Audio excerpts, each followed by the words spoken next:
Hi there, I'm Delaney, and this is the story of how my own mother tried to flirt with my fiancé just days before my wedding. Sounds unreal, right? But trust me, the betrayal didn't start there. It was years of little cuts that led to this breaking point. Why would the person meant to protect you become the one you need protection from? Before we dive in, have you ever felt like your family saw you as a rival instead of a loved one? What time are you listening to this, and where are you watching from? Drop a comment. I'd love to hear your story too. The evening air was heavy with the scent of magnolias as I stepped onto the porch of my parents' home in Savannah. Early spring had painted the world in warm golds and soft greens, but no amount of budding flowers could distract from the tightness coiling in my chest. I clutched my wedding planning binder to my side, trying to summon the kind of excitement I was supposed to feel. Inside, Loretta was already in motion. She breezed past me with her arms full of swatches and binders, calling out instructions to a planner I hadn't hired. Her voice filled the house, commanding, deciding. Before I could get a word in, the living room table was buried in sample menus and seating charts, none of which I recognized. I tried weakly at first to inject myself into the conversation. Maybe a different color scheme, something a little more us, I suggested. Loretta laughed, a tight sound that didn't reach her eyes, and patted my hand like I was a silly child. Trust me, Delaney. This is for your own good. You'll thank me later. The planner, or whoever he was, nodded along, jotting notes as if I hadn't spoken at all. I sat down, feeling my excitement slip through my fingers, replaced by a politeness that tasted bitter on my tongue. Later, as I helped clear the mess of papers, I caught Loretta's voice floating in from the next room, casual and victorious. Yes, the other venue was never quite right. I already booked the gardens. It's a better fit. She would have dithered forever. The words hit me like a slap. I stood frozen, the plates trembling in my hands. The gardens. Not the historic inn Carter and I had toured together, not the place we'd imagined our first dance. When I confronted her, Loretta simply waved a hand, brushing aside my hurt like a stray cobweb. You were never decisive about it. I had to step in. You'll see. It's for the best. I didn't argue. I didn't cry. Not then.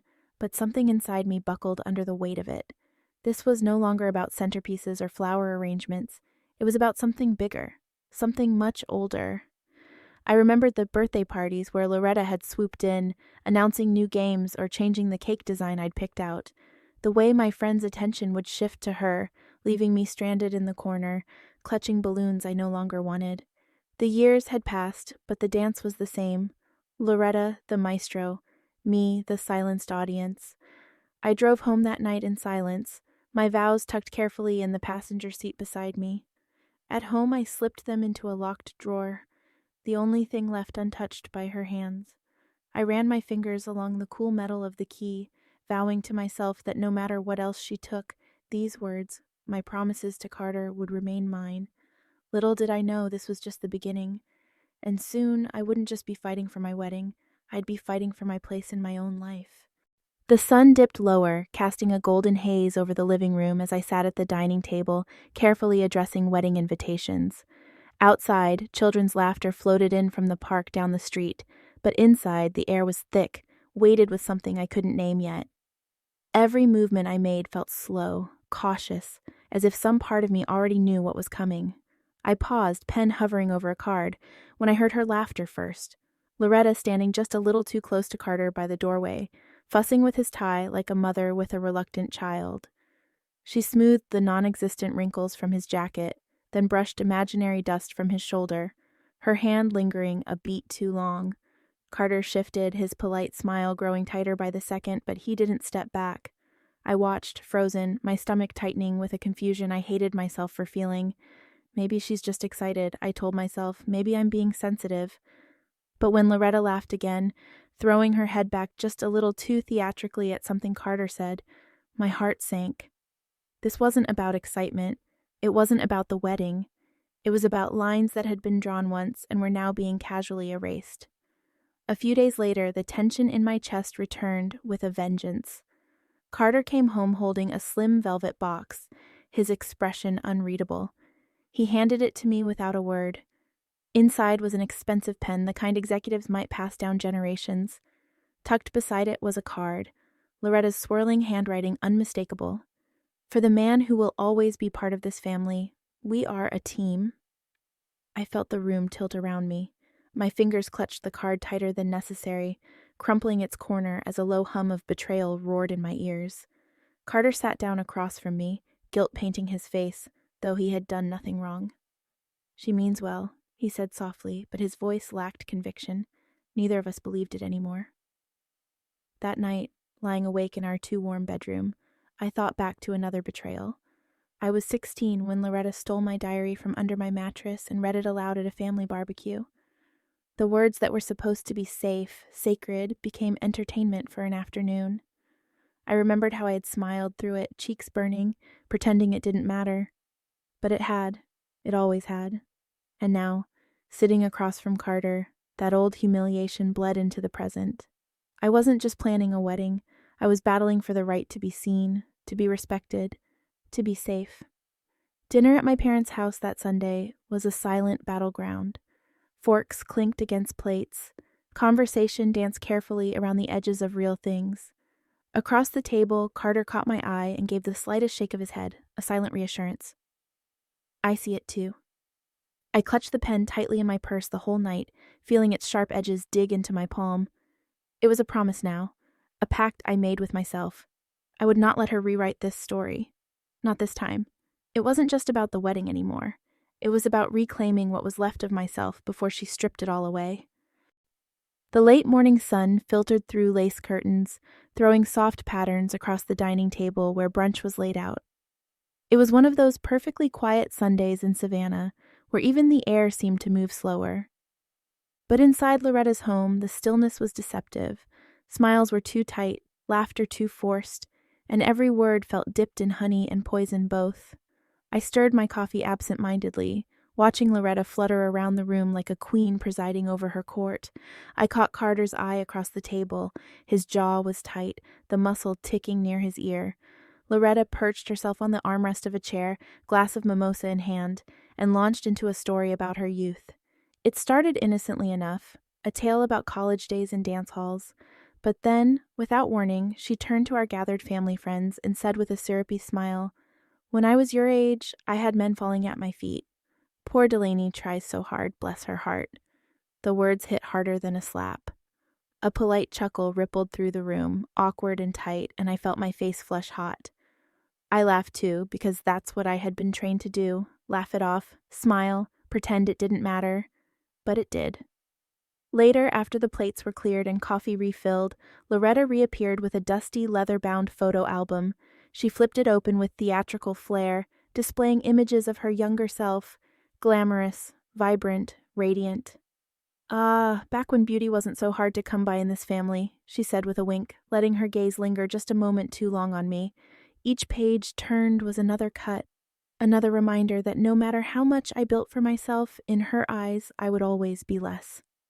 I pressed my hands into my lap, digging my nails into the skin of my palms to stay grounded. Across from me, Carter sat stone-faced, his knuckles white around his coffee cup. A memory flashed unbidden, me at 8 years old, standing nervously on a makeshift stage during a family talent show, reciting a poem I had written. I had barely made it through the second stanza when Loretta's laugh cut through the air, loud and gleeful. The audience followed her lead, and my voice had crumbled into silence.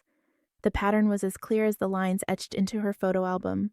She built herself up by tearing me down, and I had let her, not anymore.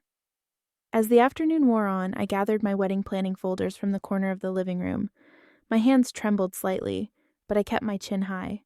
Carter rose without a word and joined me, his presence solid and reassuring. For the first time, I didn't feel isolated in my anger. For the first time, someone else saw what I had spent a lifetime trying to pretend wasn't real. This time, if I didn't stand up for myself, no one else would, and the clock was ticking faster than I dared admit. The rain had been falling in steady rhythms against the windows all evening, a soft, persistent sound that filled the spaces between the clinking of my teacup and the scratch of my pen. I was sitting at the dining room table, wedding programs spread around me, determined to focus only on what I could still control. It was a lie I told myself more often these days, that if I stayed busy enough, if I worked hard enough, I could drown out the sense that everything was slipping sideways. Carter's footsteps were quiet as he approached, but the weight in his eyes was impossible to miss. He sat across from me, hesitating before sliding his phone over the polished wood surface. "I need to show you something," he said, voice low. On the screen was a message from Loretta, suggesting in her usual flowery language that she and Carter worked together on a special surprise for me, something unique, something no bride had ever experienced before. I stared at the words, feeling the now familiar churn of nausea and betrayal coil in my stomach. She wasn't just overstepping, she was carving pathways where she didn't belong, weaving herself into places meant for Carter and me alone. I didn't respond, Carter added quickly. It didn't feel right. It didn't feel right. Those words echoed in my mind, bitter and sharp. Later that night, curled up on opposite ends of the couch, Carter revealed the rest. Loretta hadn't just suggested a collaboration, she had hinted at creating special memories together, moments shared between the two of them without me, as if they were the ones standing on the threshold of a new life, as if I was merely an inconvenient obstacle to be sidestepped. I sat there, absorbing it all in silence, while outside the rain thickened, rattling softly against the old window panes. It wasn't new, not really. A flash from high school rose unbidden, how Loretta had inserted herself between me and my first real friend, charming and manipulating her until she was Loretta's companion instead of mine. I remembered the hollow ache of betrayal then, how I had blamed myself for not being enough. But now, with Carter beside me and my own future at stake, the pattern was no longer something I could ignore or excuse. It was warfare, dressed up in sentimentality and false affection. I didn't confront Loretta that night. Some battles I realized aren't won by rushing headlong into the fray. Some require waiting, planning, watching for the exact moment to strike. Carter reached for my hand, squeezing it gently, his thumb brushing the inside of my wrist where my pulse raced. "We will not let her win," he said, steady and sure. I nodded once, a slow, deliberate movement, feeling the weight of the promise settle between us. Some wars aren't declared. They unfold in whispers and glances, until it's too late to undo the wreckage. The late afternoon sun was dipping low, painting the backyard in shades of amber and gold. Strings of fairy lights hung between the oak trees, and rows of chairs were being set up along the lawn. It should have felt magical. It should have felt like my day. Instead, every step I took across the grass felt heavy, like I was walking deeper into enemy territory. People bustled around, hanging decorations, arranging centerpieces. But beneath the activity, there was a thick wall of tension between Loretta and me, visible only if you knew where to look. I was smoothing out a table runner when her voice cut through the air, sharp and dismissive. "These look so homemade," she said, wrinkling her nose as she held up one of the carefully crafted mason jar centerpieces I had spent weeks working on. "Guests expect something more polished at a wedding, Delaney. You should have hired professionals." The words stung more than I wanted to admit. I forced my hands to stay steady as I adjusted the fabric, pretending not to hear the giggles from a few distant relatives who had caught her comment. My throat tightened, but I swallowed it down. This wasn't the time to make a scene. Later, after most of the setup was done, I returned to double-check everything. That's when I saw it. Several of the handmade centerpieces were broken. Torn ribbons trailed across the tables like wounded flags. Fabric runners were stained and rumpled as if someone had stomped through the displays. It could have been an accident. A clumsy guest, a strong gust of wind. I almost let myself believe that, until I found one of the centerpieces shoved behind a trash bin, cracked and abandoned like something shameful. No one said a word. No one needed to. I knew. The betrayal seared through me, not hot and wild, but cold and sharp, like ice splintering inside my chest. I stood there for a moment, letting the hurt anchor itself deep enough to be remembered. In my mind, I was 13 again.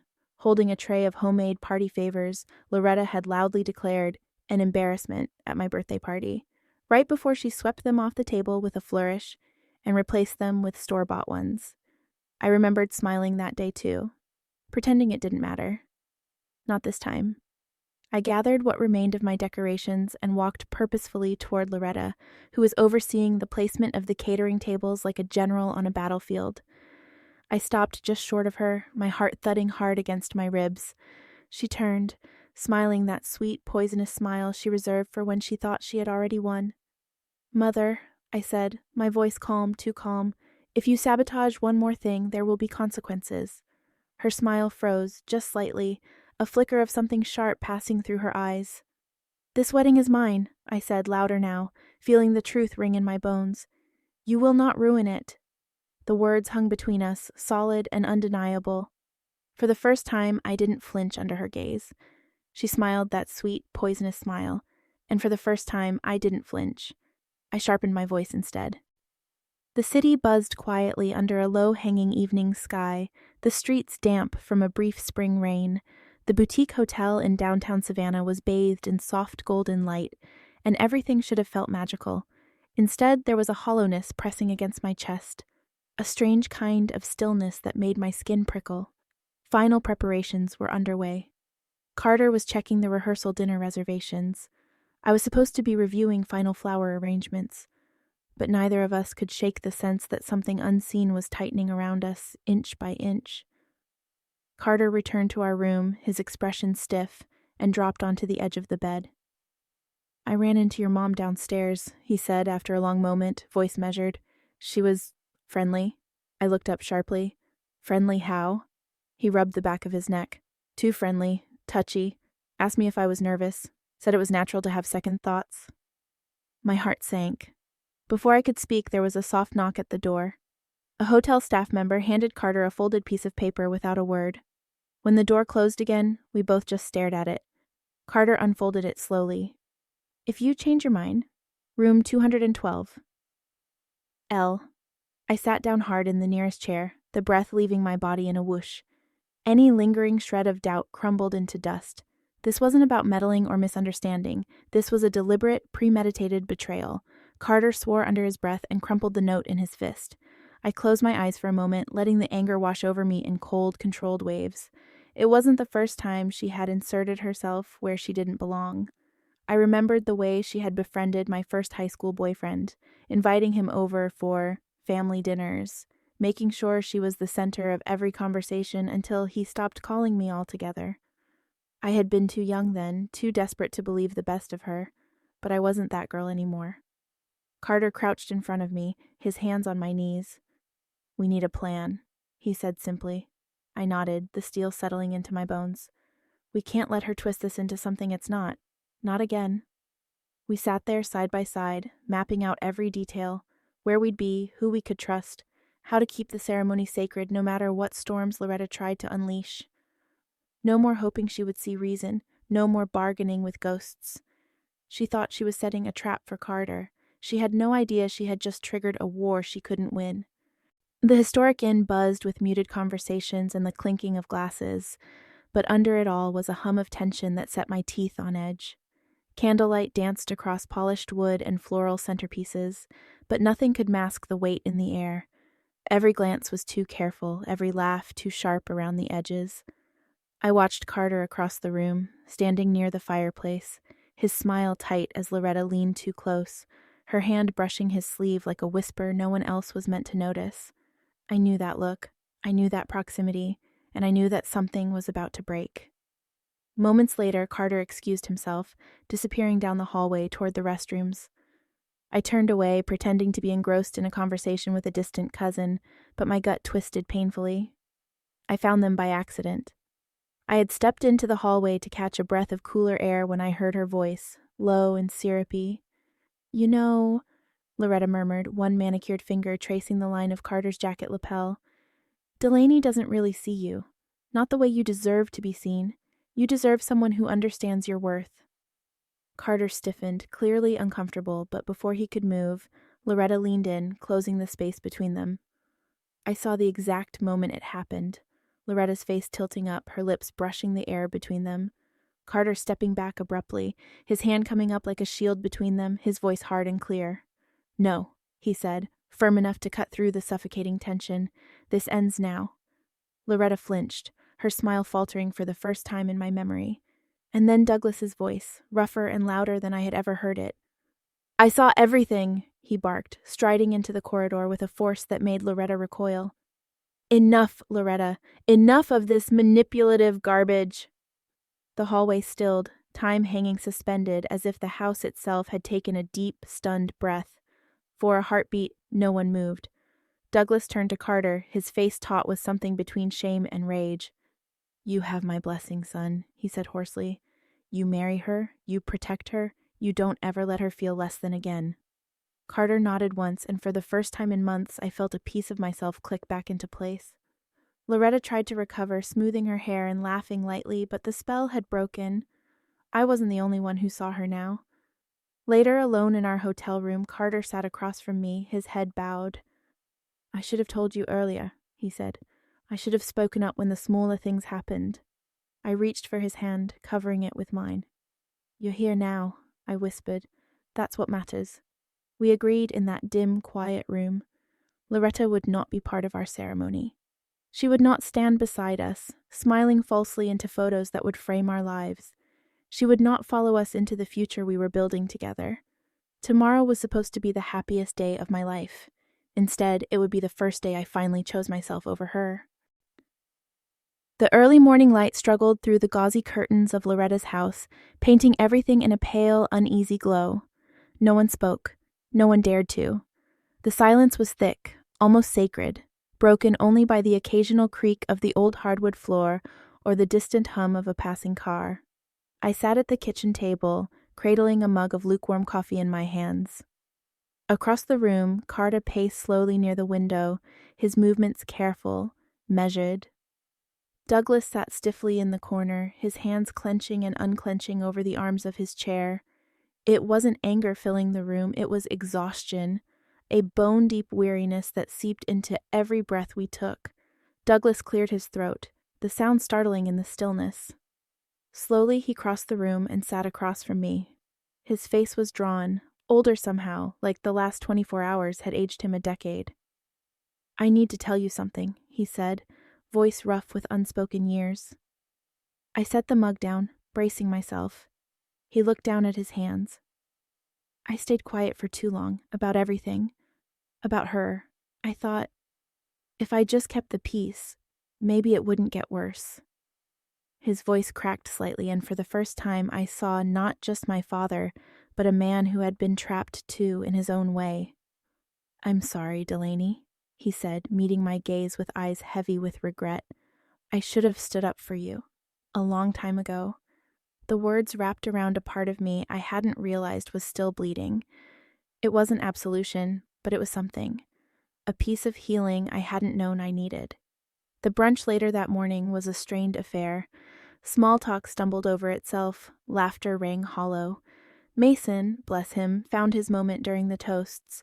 With a quiet confidence, he played the recording on his phone. Loretta's voice, unmistakable, syrupy, and wrong, filled the air.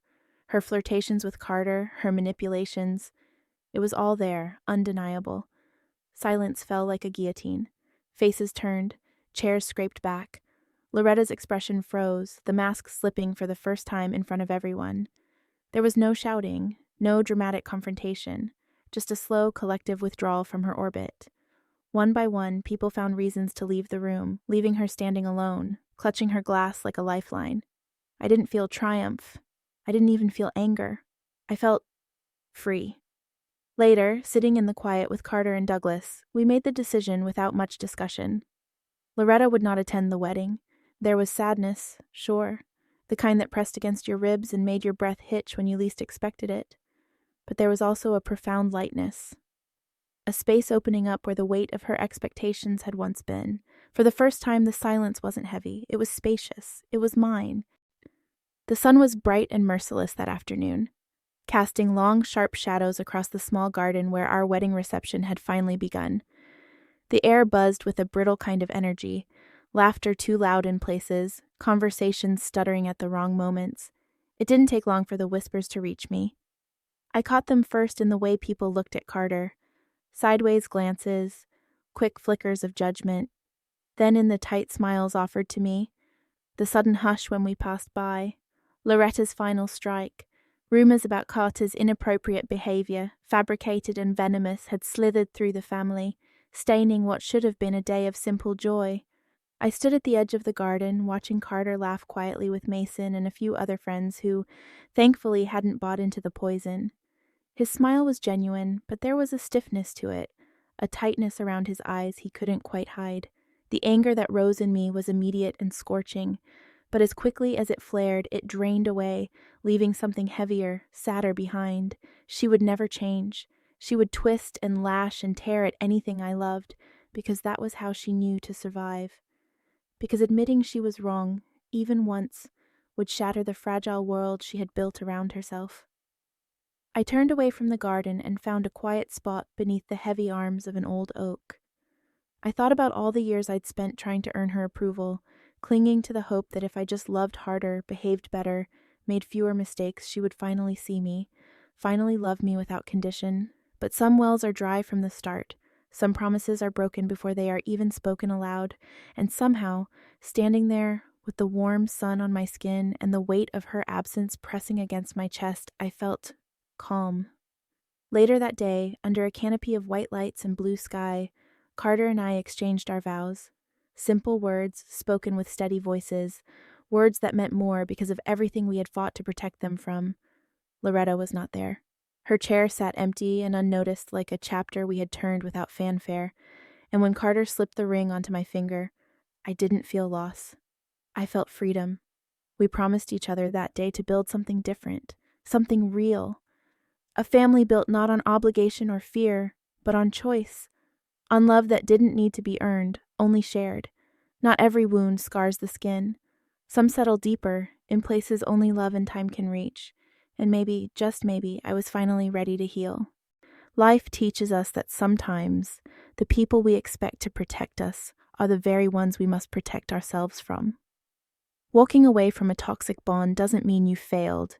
It means you chose to live freely, to love yourself enough to stop bleeding for someone who would never hand you a bandage. Today, I know peace because I fought for it. And if you're standing at your own crossroads, wondering whether you have the strength to walk away, believe me, you do. Healing isn't loud or quick. It's quiet, slow, and deeply personal. And it's worth every step. Have you ever had to choose peace over family? What gave you the courage to do it? I'd love to hear your story. Drop a comment below. If this story touched your heart, please leave a 1 inch in the comments or tell me where you're watching from. If you didn't enjoy it, I'd still love to know why and where you're tuning in from. Your voice matters here. And if you want more stories that heal, challenge, and uplift, don't forget to subscribe to the channel. Your journey deserves a community that understands. See you in the next story.